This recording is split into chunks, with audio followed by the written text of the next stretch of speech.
L'école internationale de perfectionnement à la pratique de la police judiciaire a été inaugurée le 19 mars 2019. Elle a pour mission principale de former et de perfectionner toutes les forces de sécurité intérieure, à savoir la police, la gendarmerie, les gardes-côtes et les gardes nationales de tous les pays francophones de l'Afrique et même ceux des pays de l'océan Indien.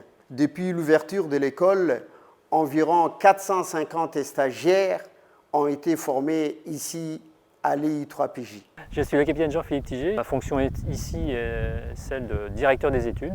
Je suis là pour superviser la pédagogie de l'ensemble des stages qui sont proposés ici. J'assure aussi un rôle important de liaison entre le partenaire djiboutien et puis bien sûr la DCSD. Alors au sein de l'école, 3 types de stages sont proposés. 2 plus particulièrement en police judiciaire et un 3e plus axé sur la police technique et scientifique. Donc le premier en police judiciaire est intitulé stage perfectionnement enquêteur. C'est destiné, on va dire, aux policiers, gendarmes qui ont une certaine expérience déjà et qui viennent renforcer leur capacité opérationnelle dans la gestion des enquêtes judiciaires. Le deuxième stage, on va également leur dispenser des cours en matière de police judiciaire bien sûr, mais on va être un petit peu un niveau au-dessus. On va se positionner en tant que manager d'une équipe d'enquêteurs. Et le dernier stage qu'on propose, c'est un stage police technique scientifique.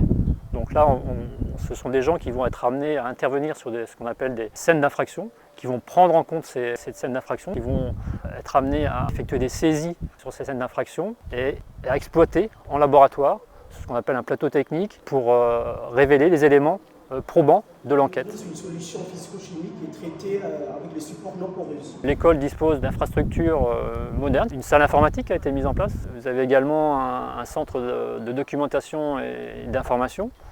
Je pense aussi à la salle d'audience qu'on utilise dans le cadre du stage directeur d'enquête.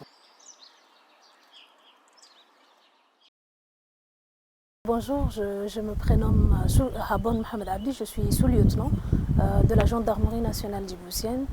Je suis le stage TIC, technicien d'identification criminelle. C'est un stage très enrichissant et qui m'a beaucoup appris parce que je n'avais aucune notion avant de faire ce stage de la technique de l'identification criminelle. Donc j'ai beaucoup appris en fait, dans ce stage. Je suis le maréchal des logis-chef Mariama Diallo de la gendarmerie nationale sénégalaise.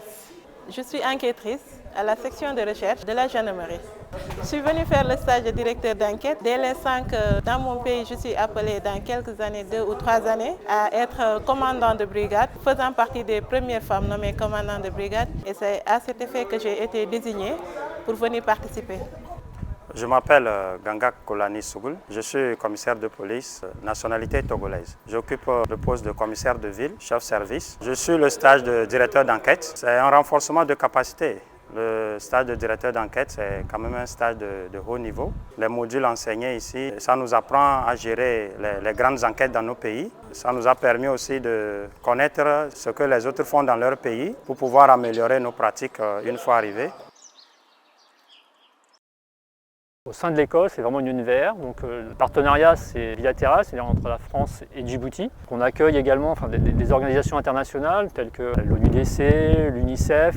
On accueille aussi des organisations locales telles que l'UNFD, donc c'est l'Union nationale des femmes djiboutiennes, qui interviennent, elles, sur thématiques de genre, tout ce qui est violence. Le DE, il te dit juste, je veux les empreintes. La DCSD et la gendarmerie française nous appuient avec leur expertise en termes de formation à l'enseignement qui est dispensé ici à l'EI3PJ. Nous voulons accueillir d'autres formations, bien sûr en cybercriminalité, en trafic illicite des migrants, traître, terrorisme et en termes d'infrastructures, créer de nouveaux laboratoires en balistique, en incendie explosif, en drogue et stupéfiants.